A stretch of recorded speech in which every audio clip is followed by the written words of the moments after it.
En el nombre del Padre, del Hijo, del Espíritu Santo. Amén. Amén. Te damos gracias, Señor Jesús, por la vida.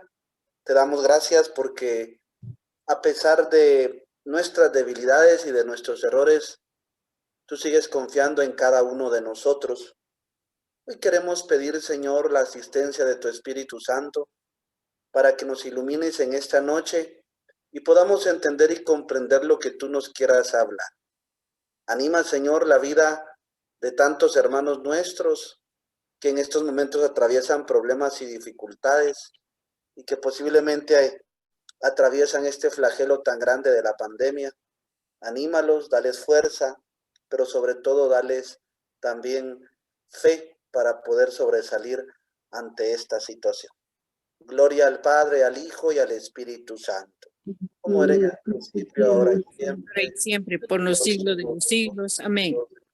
Amén. En el nombre del Padre, del Hijo, del Espíritu Santo. Santo. Amén. Tanto calor, hay calor. Hay calor. Sí hay calor, sí hay calor, está en lo cierto. Hay calor. Pues bueno, ustedes, fíjense que el día sábado yo no pude estar con ustedes, pero sí les grabé la clase, sí la pudieron ver, ¿verdad? Sí. Muy bien. Y Sí. tocamos un tema muy importante que hacíamos referencia prácticamente a una parte que hoy se complementa. El tema que pudieron ustedes ver era la figura de Pedro en la iglesia. Y pues de seguro pudimos entender un poquito el contenido concreto del por qué, pues Pedro en este caso es el signo, es el fundamento visible de la iglesia. Hoy vamos a dar un pasito más y vamos a ver un tema que de seguro nosotros lo escuchamos mucho a diario, porque vamos a hablar de la figura del romano pontífice, ¿verdad? Que de seguro ustedes han escuchado este título que se le da al Santo Padre, ¿verdad? No sé si pueden ver ahí en este caso voy a tratar de agrandar más la letra, si me disculpan ustedes un momento.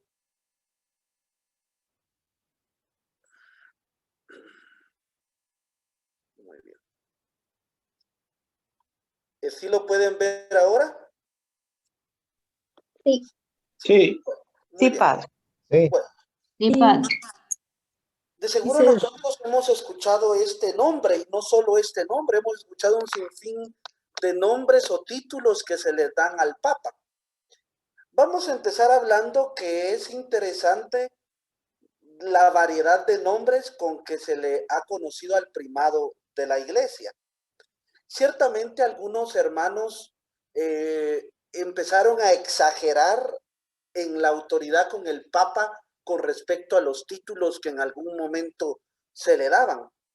Y a veces esos títulos que se le daban iban más allá de la realidad de lo que en este caso el Papa o el romano pontífice o el sucesor de Pedro, como vamos a ir viendo, él tenía. Ciertamente, Dios es el centro de todas las cosas y constituye especialmente pues el fundamento último de la iglesia. Pero como ya veíamos el día sábado, el mismo Cristo quería dejar el encargo misionero a un grupo de apóstoles, pero en ese grupo a alguien que iba a tomar la dirección, la guía de esta iglesia naciente. Y por eso nos vamos a dar cuenta, pues que aquel texto paradigmático de Mateo, si no mal recuerdo, capítulo 16, versículo 18, donde Jesucristo le dice a Pedro, tú eres Pedro y sobre esta piedra edificaré mi iglesia. Pero nos vamos a dar cuenta que conforme van pasando los años, los siglos, van existiendo, en este caso, diferentes nombres o títulos, podríamos decir así, que se le van dando al sucesor de Pedro. Por ejemplo, al Santo Padre, a Pedro, se le empezó a llamar, por ejemplo, el vicegerente de Dios, el vicario de Dios, representante de Dios, el siervo de Dios, el ungido de Dios, y así sucesivamente. Incluso en el Concilio de Roma, en el año 649, se le empezó a llamar Padre, ¿verdad? Que incluso esto lo encontramos como un hecho verídico, según los escritos de San Ignacio de Antioquía, donde él mismo dice que digamos, después de Pedro, ¿quién vino? ¿Ustedes?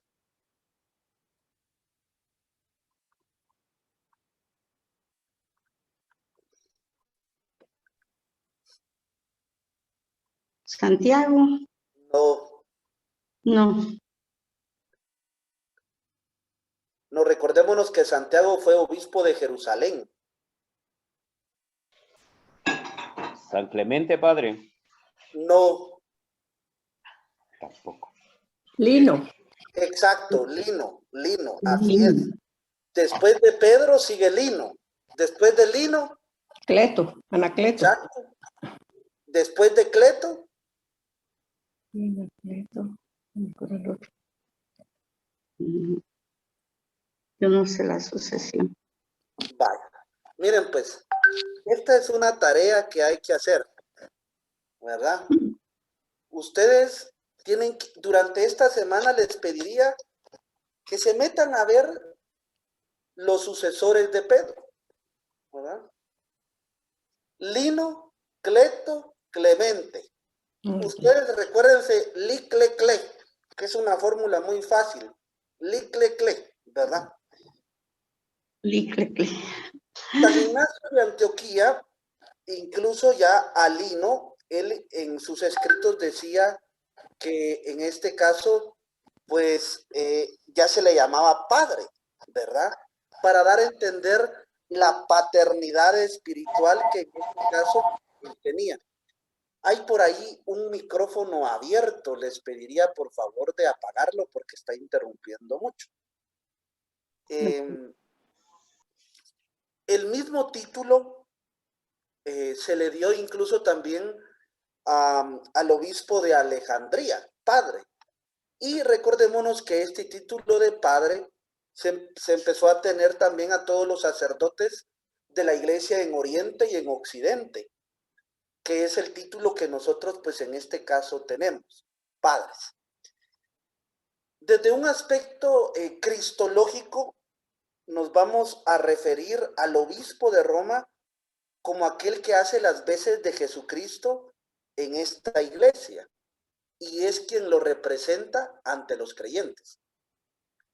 Ciertamente en la Edad Media se empieza ya a llamarle a Pedro, en este caso, vicario de Cristo, perdón, al sucesor de Pedro, vicario de Cristo, que incluso es uno de los títulos que más nosotros posiblemente hemos escuchado. Pero nos vamos a dar cuenta que también han existido otros títulos, ¿verdad? En este mismo sentido se decía vicegerente o lugarteniente de Jesucristo o vicario del Hijo de Dios. Ciertamente, todos estos títulos que yo les he dicho quieren decir algo muy, muy, muy importante y se lo subrayo en rojo. Que Cristo entregó su misión a los apóstoles y estos a la iglesia representada en el sucesor de Pedro. Es decir, Cristo confió, entregó esta misión y en este caso Pedro, como aquel en quien deposita la confianza, es el que va a guiar a esta iglesia. Pero recordémonos que Cristo va a ser el único mediador y el único redentor en ella, ¿verdad? sí tenemos que tener una sana doctrina en cuanto que miremos con un sentido sano la figura del Papa, porque algunos confunden en este caso las diferentes funciones del Papa o qué representa el Papa para nosotros como cristianos. Vamos avanzando un poquito. Fue Tertuliano el primero en llamar pontífice al obispo de Roma. Y hoy en día, incluso si ustedes van a ver el Código de Derecho Canónico, el término romano pontífice es el más común que se va a utilizar. Sin embargo, es un título muy importante que vamos a encontrar nosotros en el Código de Derecho Canónico. Pero vámonos prácticamente a que desde el siglo V la Iglesia siempre se ha referido al Papa como el vicario de Jesucristo. Y esto no nos debe de parecer a nosotros nada extraño, porque recordémonos que ya San Juan Crisóstomo decía pues que todo bautizado era ya un alter Christus, era otro Cristo. Entonces no podríamos nosotros ver este título al Papa de una manera extraña, cuando nosotros también somos otros Cristos, el alter Christus desde el momento en que nosotros somos bautizados. Otra imagen también que se le dio importancia y es muy acariciada en la historia, en la tradición, es la figura de pastor. Vamos a darnos cuenta que ciertamente el pastor supremo es Cristo, pero él ha delegado en este caso también esta misión de pastorear, de apacentar las ovejas. Por eso la bella imagen del capítulo 10 del Evangelio de San Juan nos hace ver cómo la tarea de Cristo de pastorear, de apacentar, también es compartida con los 12, que después ellos, pues también por medio de la sucesión apostólica, van a delegar esto a los demás obispos. En relación a la iglesia que preside en este caso el Papa, también se le ha denominado el maestro en la fe. Porque recordémonos que el Papa cumple una función muy importante, su oficio de enseñar. Por eso nos vamos a dar cuenta de la importancia que se tiene cuando el Papa nos propone a nosotros exhortaciones apostólicas, cartas apostólicas o incluso las mismas catequesis que desde una tradición muy antigua pues se realizan los días miércoles. Pero también hay algo muy importante que yo quisiera que ustedes lo leyeran en la Lumen Gentium en el numeral 22. Hay un título que es muy importante e incluso el Concilio Vaticano II por medio de la Lumen Gentium, se lo subrayo aquí con rojo, le da un apartado importante, que es el sucesor de Pedro como cabeza del colegio episcopal. Y les voy a leer algunos puntos que a mi modo de ver son muy importantes. Dice, así como San Pedro y los demás apóstoles forman un solo colegio apostólico, de igual modo se unen entre sí el sucesor de Pedro y los obispos sucesores de los apóstoles. Es decir, aquí hablamos de una colegialidad, hablamos de una dimensión de comunión, de participación, en donde ese colegio tiene una cabeza, que es el sucesor de Pedro. Es decir, este colegio episcopal no se pudiera estructurar si el sucesor de Pedro no estuviera. La cabeza del colegio episcopal es el sucesor de Pedro. Y por tanto, recordémonos que el colegio episcopal no tendría autoridad si no está incluido el sucesor de Pedro.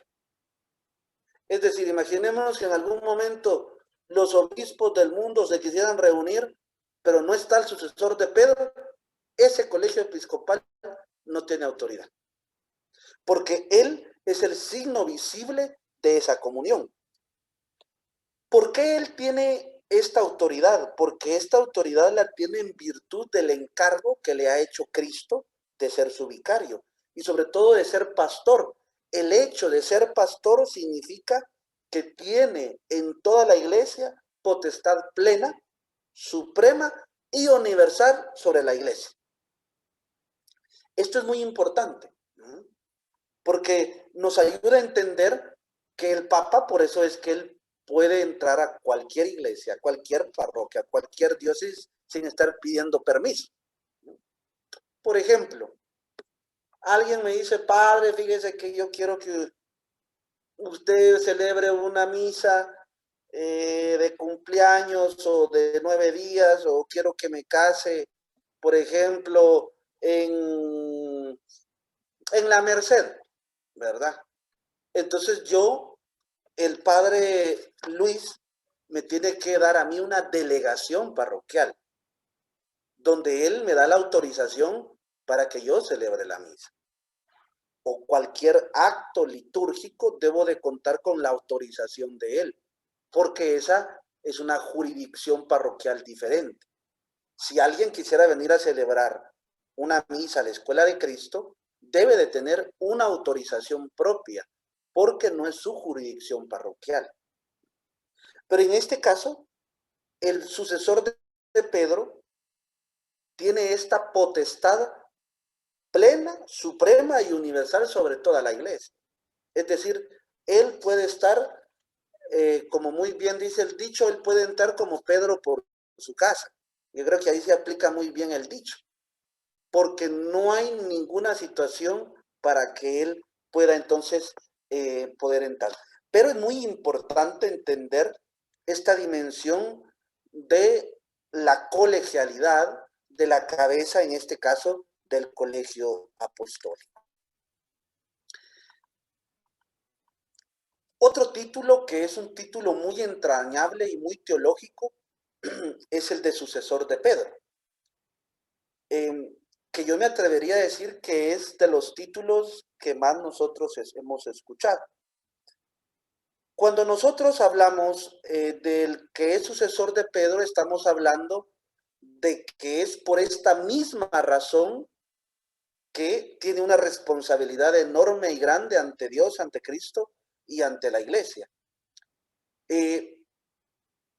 La conexión que le obliga al sucesor de Pedro en este caso, a realizar un buen trabajo, es por el simple y sencillo hecho de que recordémonos que él está acá sucediendo en esa sucesión, valga la redundancia, a Pedro. Recordémonos que Pedro tenía funciones muy propias y tenía un oficio. El oficio que tenía era pescador. Así como Pedro hereda de Cristo la fuerza, el Papa hereda también esa fuerza de aquel hombre que en este caso también él sucede en la silla. Pedro vive en sus sucesores y habla por medio de ellos. Porque cuando nosotros miramos en este momento al Papa Francisco, estamos viendo a Pedro. Eso es lo que yo quiero que entiendan. Cuando nosotros vemos a San Juan Pablo II, cuando nosotros mirábamos a San Juan Pablo II, mirábamos a Pedro. Cuando nosotros mirábamos a Benedicto XVI, mirábamos a Pedro. Es decir, Pedro vive en los sucesores y habla por medio de ellos. Pero, queridos hermanos, ni Pedro ni el Papa merman lo más íntimo la fuerza de la roca o la piedra angular que es Cristo. Porque a veces podemos tener tal vez situaciones desproporcionadas para poder entrar en un diálogo con lo que representa el sucesor de Pedro para nosotros. También ya en el concilio de Calcedonia nos vamos a dar cuenta que se utilizaba otro título, patriarca universal. Y recordémonos que etimológicamente la palabra patriarca en griego significa padre o principio de los padres, que era más denominado en la cultura judía cuando hablaban de los patriarcas como jefes de las comunidades israelitas.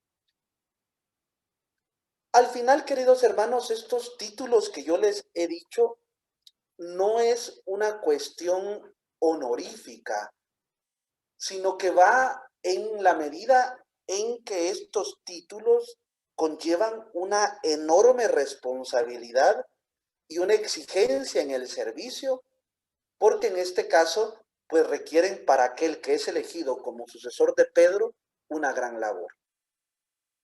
Esto es como lo que yo les digo a los servidores, sobre todo aquellos que son llamados a coordinar algún grupo o aquellos que en este caso sirven de una manera más visible en una comunidad parroquial. Yo les digo, miren, el hecho de darles a ustedes coordinar un grupo o darles un título, se les podría decir, no significa que es para creerse más que los demás o posiblemente para quererse servirse de ese título. En realidad, esto está en el clave al servicio al hermano. Por eso, concluyendo esta parte, si nosotros nos pudiéramos quedar con los dos títulos más queridos, nos tendríamos que quedar con sucesor de Pedro y cabeza del colegio episcopal. Se lo subrayo acá en este caso con rojo. Que incluso son los dos títulos más queridos que va a proponer el Concilio Vaticano II. Les invitaría a leer la Lumen Gentium, que yo espero que ya la lleven bastante leidita, porque esas se las dije desde la primera clase ustedes, ¿verdad? Así que estos serían como los dos títulos propios, en este caso, que el Concilio Vaticano II propone de una manera más concreta. Recordémonos que el sucesor de Pedro tiene una sede, ¿verdad? Y la sede en este caso es la ciudad de Roma. Yo me atrevería a decir que no existe otra iglesia a la que hayamos mostrado tanta veneración y afecto que no sea Roma, a excepción de Jerusalén, porque Jerusalén, pues como muy bien sabemos, también fue la iglesia madre. Pero Roma, queridos hermanos, es en este caso la sede del sucesor de Pedro. Y nos vamos a dar cuenta que en esta ciudad, tanto como Pedro y Pablo empezaron a regar sobre esta tierra la semilla del evangelio, incluso derramando su propia sangre y así demostrando un gran testimonio de su amor por Cristo. Incluso nos vamos a dar cuenta que Roma nos va a recordar explícitamente a nosotros como creyentes la sede de Pedro y el primado de la iglesia. Por esto mismo, cuando yo hablo de sede, tengo que hablar explícitamente de la cátedra de Pedro, que incluso litúrgicamente hablando hay una fiesta que se le llama la cátedra de Pedro. Cuando yo hablo de cátedra, estoy hablando de una dimensión que preside en donde el sucesor de Pedro tiene la función de enseñar. Por eso la función de enseñar es muy importante observarla en el sucesor de Pedro. Y entre los privilegios podríamos decir que resalta esta iglesia de Roma es el ser la cátedra de San Pedro, es decir, ser la sede. Porque recordémonos que aquí él ejerció, en este caso, su ministerio. Ya lo va a decir incluso San Cipriano. El primero que hace esta relación llamando a la sede de Roma la cátedra de Pedro e iglesia principal en la que mora la unidad sacerdotal, ¿verdad? Por eso es que incluso nosotros tendríamos que ver esta cátedra de San Pedro desde la perspectiva en que nosotros también nos dejamos instruir por por esta misma sabiduría, por esta misma función de enseñar que tiene el sucesor de Pedro. Recordémonos que el sucesor de Pedro es el que sigue evangelizando y hablando desde esta sede. Ya incluso se los he dicho anteriormente, pero se los vuelvo a decir desde las palabras del concilio de Éfeso. Pedro vive en sus sucesores y ejerce su juicio ahora y siempre. Nosotros podríamos decir que en el caso de esta cátedra de San Pedro, las personas desaparecen, ya no están con nosotros. Pero Pedro sigue en este caso dirigiendo la iglesia. Por eso vuelvo a repetir, cuando nosotros miramos al Papa Francisco, debemos de ver a Pedro. Y esto es gracias a la sucesión ininterrumpida que durante más de 20 siglos se sigue dando hoy en nuestra iglesia. Por eso yo les invito a redescubrir esta sucesión apostólica que es muy importante en la vida de la iglesia. Es muy importante saber los nombres de los papas y entender esta sucesión apostólica que gracias a Dios nunca se ha interrumpido, que es una sucesión que se sigue dando por más de 20 siglos.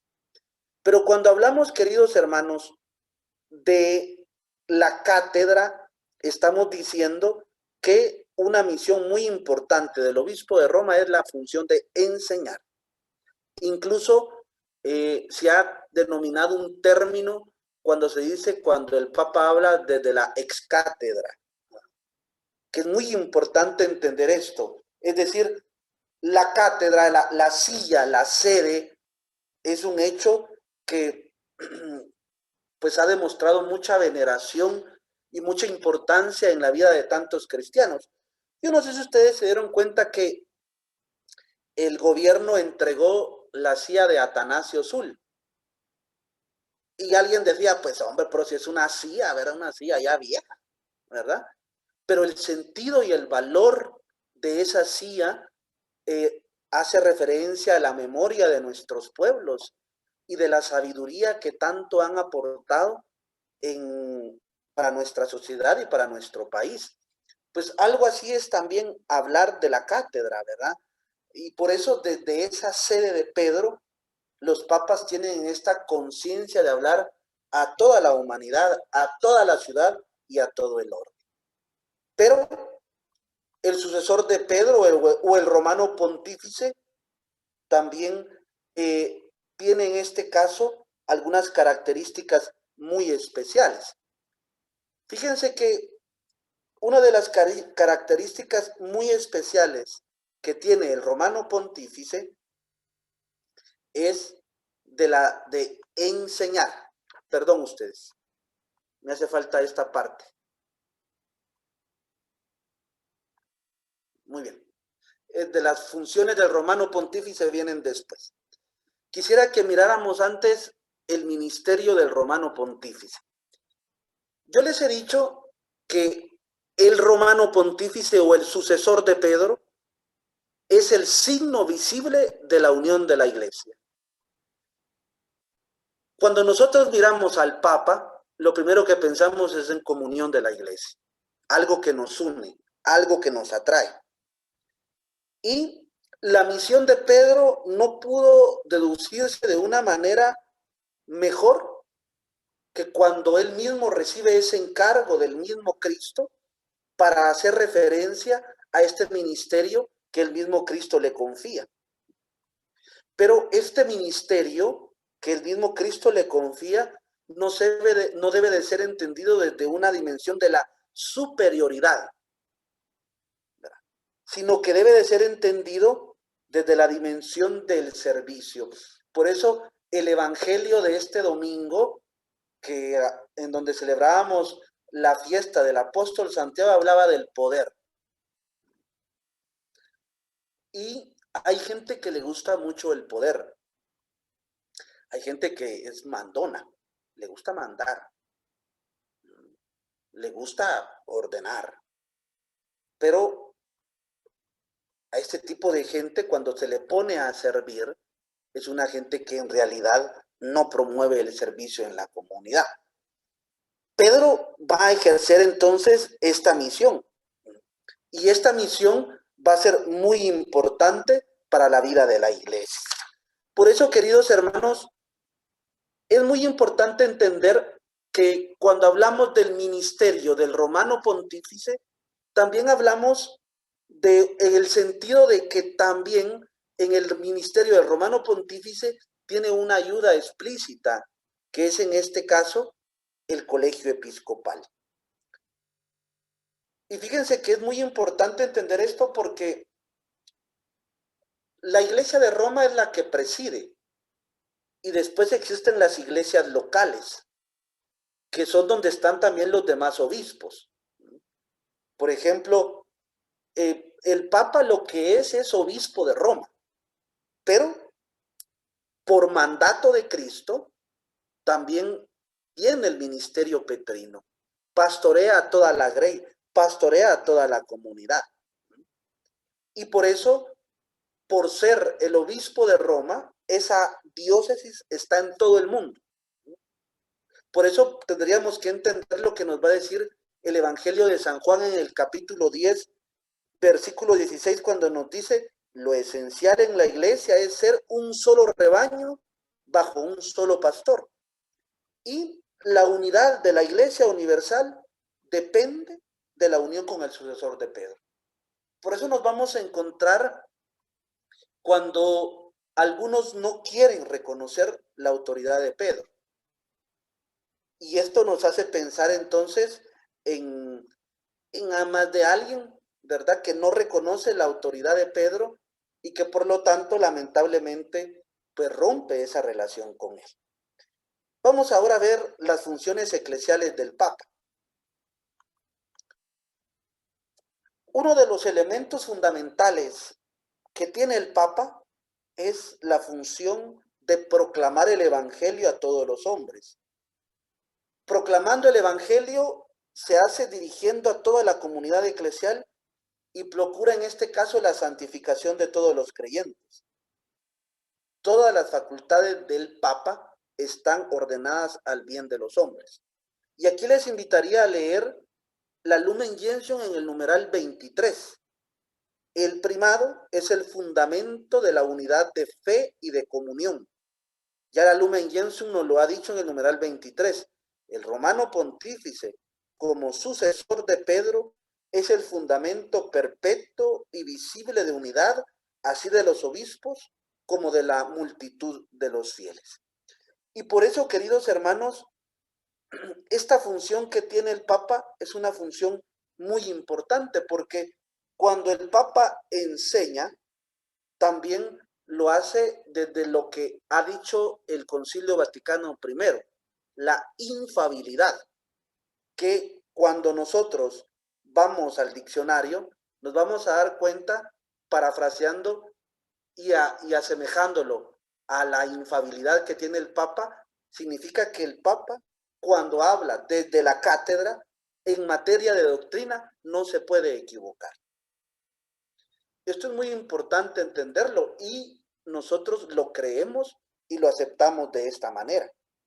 Por eso es muy importante entender esta función también del Papa. Y termino con esto. Los papas, en este caso,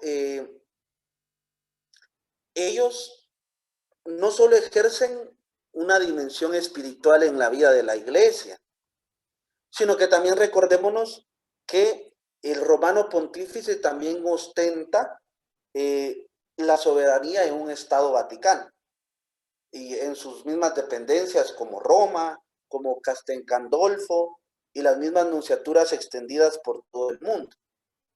Es uno de los estados más diminutos, ¿verdad?, con un territorio que no llega ni a medio kilómetro cuadrado y más o menos que tiene alrededor de 1.200 habitantes, pero que goza en este caso de un prestigio y una fuerza moral entre todos los estados, porque tiene el respaldo de la iglesia y del mismo Papa. Por eso es que cuando el Papa visita los países, pues se le recibe con todos los honores, ¿verdad? Se le recibe de una manera respetuosa, porque es considerado como un jefe de gobierno, como un jefe de Estado. Entonces, queridos hermanos, esto sería lo que yo podría compartir el día de hoy con ustedes con respecto a estos títulos que en algún momento nosotros hemos podido escuchar del sucesor de Pedro. No sé si alguien tiene alguna pregunta o algún comentario.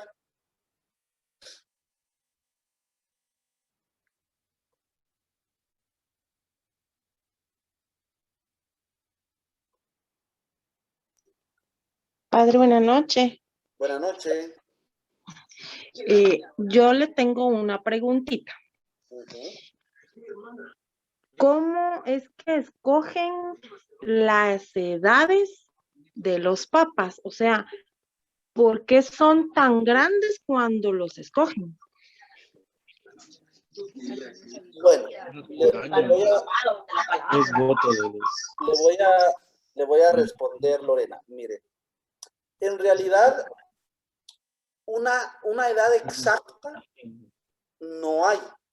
O sea, porque lo que sí sabemos es que el Código de Derecho Canónico indica que todos los obispos deben de renunciar cuando cumplen 75 años de edad, ¿verdad? Y, por ejemplo, imagínense que de repente el obispo que tenemos ahorita cumpliera los 75 años, hace su carta de renuncia, la presenta a la Santa Sede y en este caso la Santa Sede le puede decir, mire, espere o sí, de una vez le aceptamos la renuncia. En el caso de los papas, lo que se mira es en este caso la recta intención, la doctrina de fe, en lo que respecta a ser un hombre de fe, a amar a la iglesia. Lo que sí necesitamos es que hayan personas con una edad. Yo sé que a veces la edad no nos hace pensar o no da el resultado de la madurez, porque nos vamos a encontrar a gente que es mayor que uno y es inmadura, ¿verdad? Pero sí la edad nos hace pensar en el aspecto en que en este caso el candidato que puede llegar a ser papa ha recorrido ya un camino en su diócesis. Pero el hecho de que sean grandes, a veces uno dice, pues qué lamentable, ¿verdad? Porque solo van a estar en el pontificado 8 años o 5 años. En el caso de San Juan Pablo II, él sí estuvo, no recuerdo si fueron más de 30 y algo de años de pontificado. Pero puede suceder que elijan a un joven o que elijan en este caso a alguien que esté mayor. Todo va a depender de los que estén en el ejercicio pleno para que puedan ser elegidos en el cónclave, ¿verdad? Que serían los cardenales. Si hay un cardenal que tiene en este caso 65 años y es elegido, bendito sea Dios. Pero si hay un cardenal que tiene 74 años y es elegido, no hay ningún problema.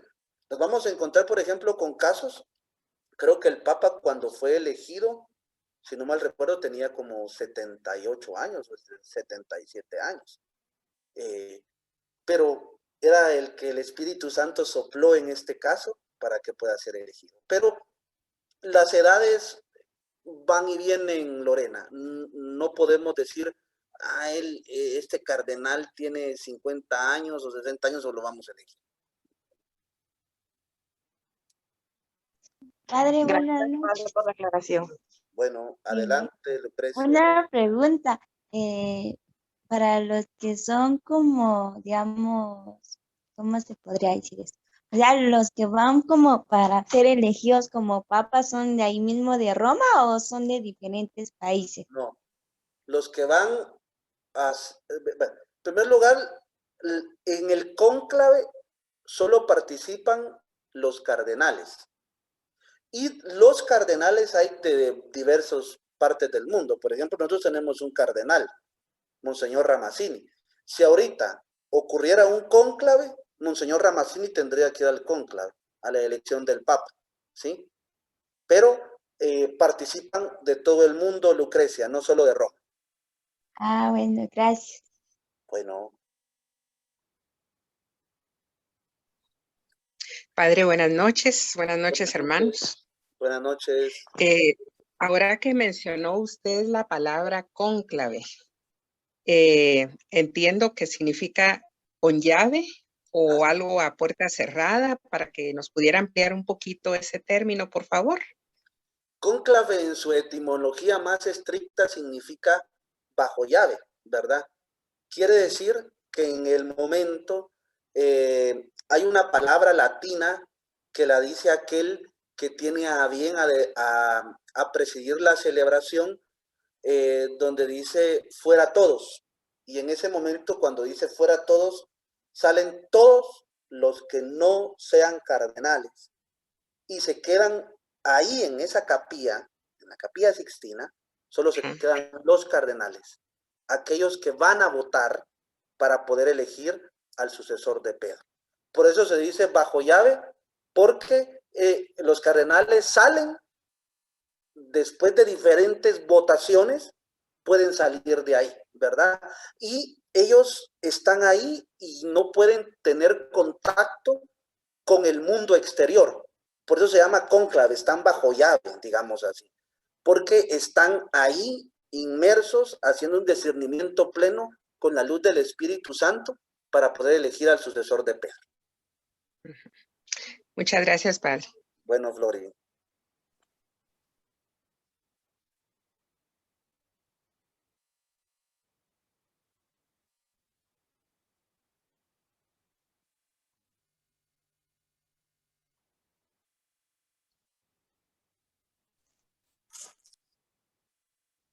Bueno, ustedes. Buenas noches. Padre, disculpe, una preguntita. ¿Y cuando hacen la votación, cuántos votos a favor tienen que haber para que se elija el sucesor de Pedro? Si no mal recuerdo, creo que son dos tercios, creo que son 2/3 más 1, creo yo, Estefanía. No sé muy bien ese dato porque nunca he estado en un cónclave, pero te lo puedo corroborar y te lo puedo decir la próxima semana. Pero sí creo que es 2/3 más 1. Lo que pasa es que el número, bueno, ahorita, si nosotros nos damos cuenta, hay una gran lista de cardenales, creo que son 214 cardenales. Pero de estos 214 cardenales, el cardenal que cumple 80 años ya no tiene derecho a votar, ¿sí? Entonces, eso merma la cantidad, ¿verdad? Porque ahorita sí tenemos muchos cardenales que tienen ya 80 años. Entonces, creo yo que es 2/3 más 1. Si no mal recuerdo, creo que esa es la cantidad, Estefanía. Te mentiría si te estoy diciendo la verdad. Muy bien, padre, muchas gracias. Bueno. Padre, yo tengo otra duda, disculpe. A ver. Respecto de la palabra papa, ¿realmente es la palabra referida a padre o son siglas? Porque yo he escuchado que son siglas las que se encierran ahí. Fíjese, Flori, que eso de papa, yo sí había escuchado que decía Petrus Apostolicum, no me recuerdo qué otra palabra. Pero al parecer eso es erróneo, ¿verdad? Ya. Es erróneo. Yo lo había leído ya, Flori, y sí, la sigla es erróneo, ¿verdad? Es papa por la paternidad espiritual, por padre. Ya, correcto. Muchas gracias. Bueno, Flori.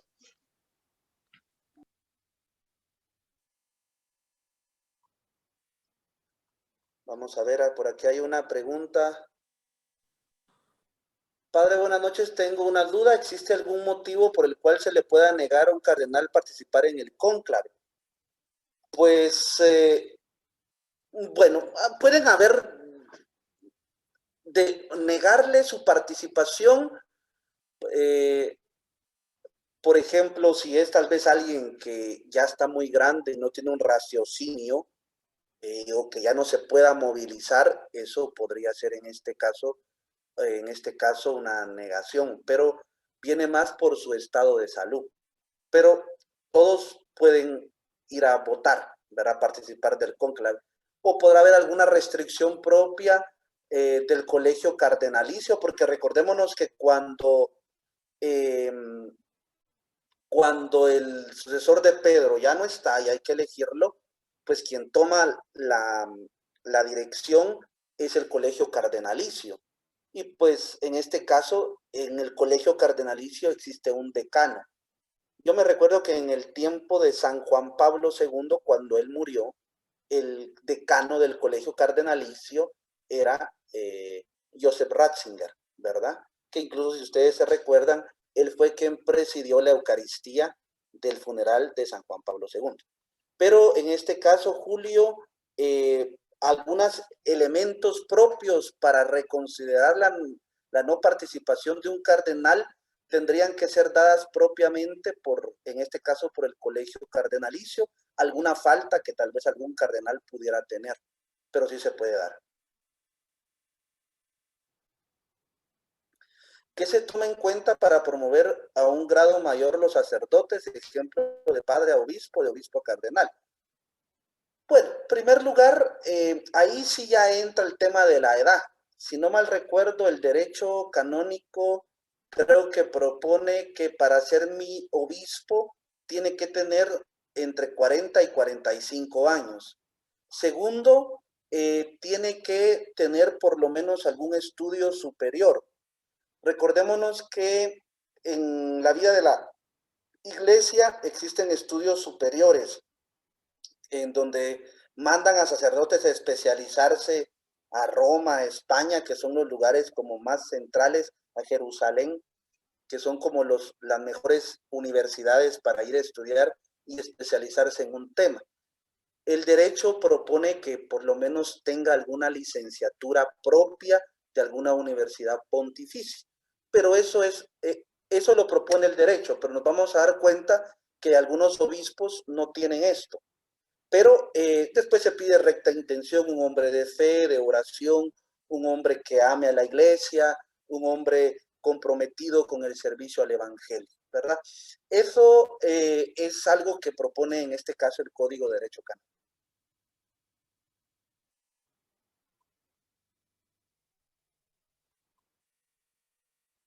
Después de que muere el Papa, ¿cuánto tiempo pasa para elegir al siguiente Papa? Si no mal recuerdo, ese término, lo que nos pregunta Flora Juchán, canónicamente hablando, se llama sede vacante. La sede vacante en el Código de Derecho Canónico estipula que es cuando el que era sucesor de Pedro, en este caso, muere o renuncia, ¿verdad? Con Benedicto XVI tuvimos sede vacante. Si no mal recuerdo, son 8 días después que renuncia, que se debe de hacer la convocación para que en este caso se promueva y se reúna a el colegio cardenalicio. Si no me recuerdo, son 8 días, pero no solo debemos de entender sede vacante cuando muere un papa, sino que cuando renuncia. En el caso de Benedicto XVI, ahí también ocurrió sede vacante.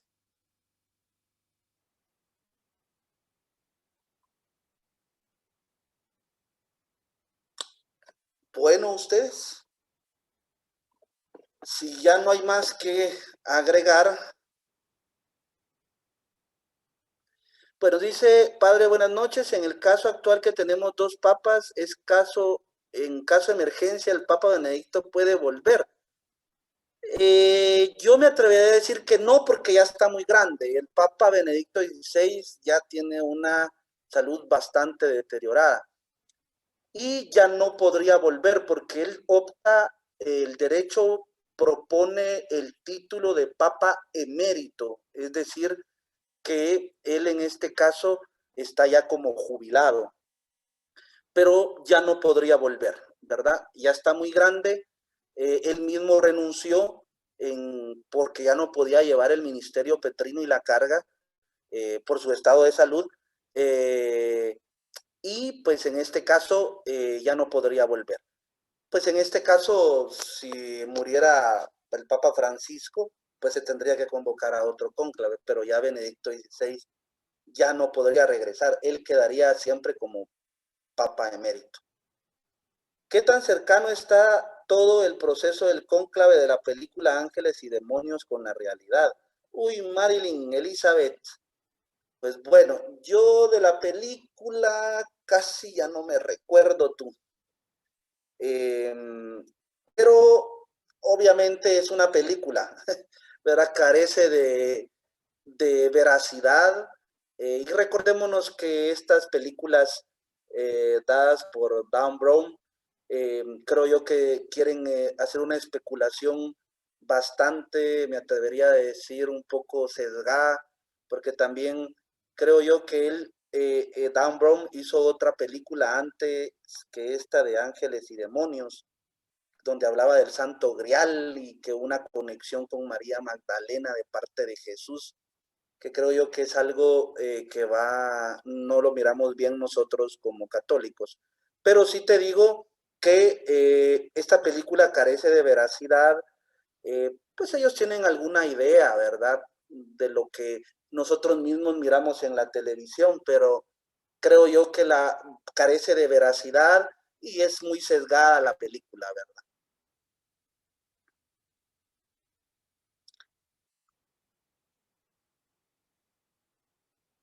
Bueno, ustedes, pues agradecerles de verdad por su sintonía.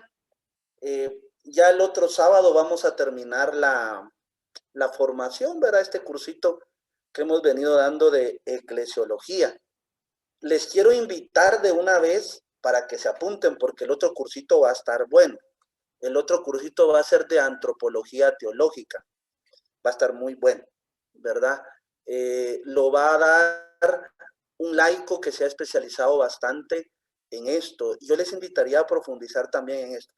Así como profundizamos en el aspecto de la eclesiología, hay que como redescubrir la realidad del hombre.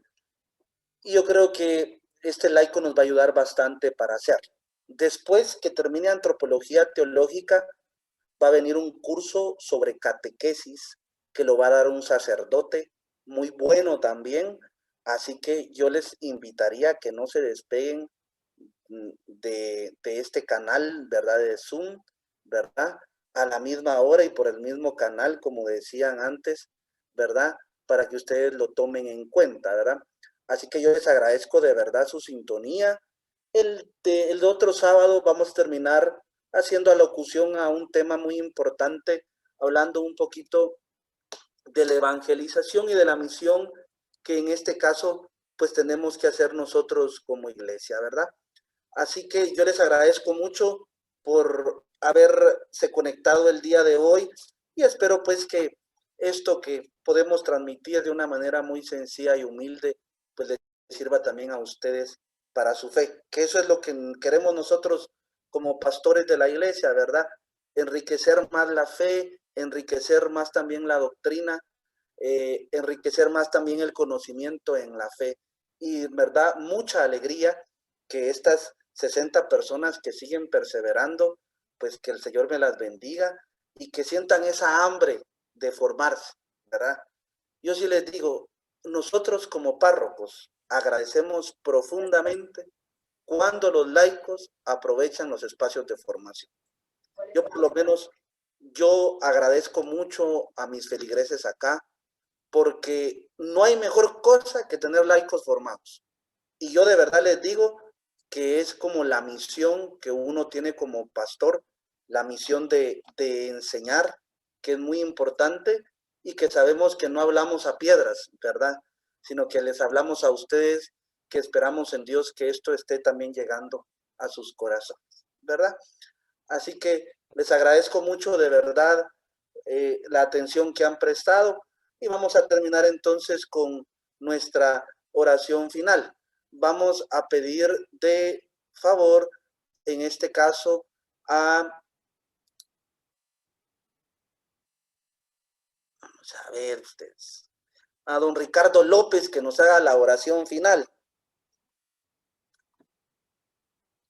Encienda su micrófono, don Ricardo.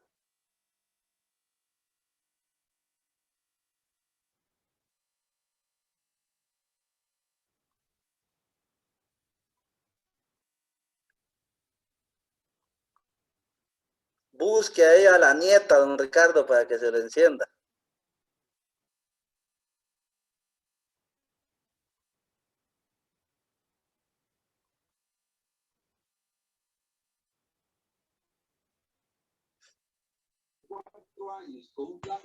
Ahí no. Muy bien. Adelante, don Ricardo, con la oración final. En nombre del Padre, del Hijo y del Espíritu Santo, amén. Señor, te damos gracias por todo lo que hemos aprendido algo de la catequesis, y que el Espíritu Santo nos ilumine a todos los hermanos, para que podamos enriquecernos más de nuestra doctrina de nuestra Iglesia Católica. Y así es que yo le pido al Espíritu Santo que nos ilumine a todos para que sigamos adelante con nuestra iglesia. Padre nuestro que estás en el cielo, santificado sea tu nombre. Venga a nosotros tu reino, hágase tu santísima voluntad, así en la tierra como en el cielo. Danos hoy nuestro pan de cada día,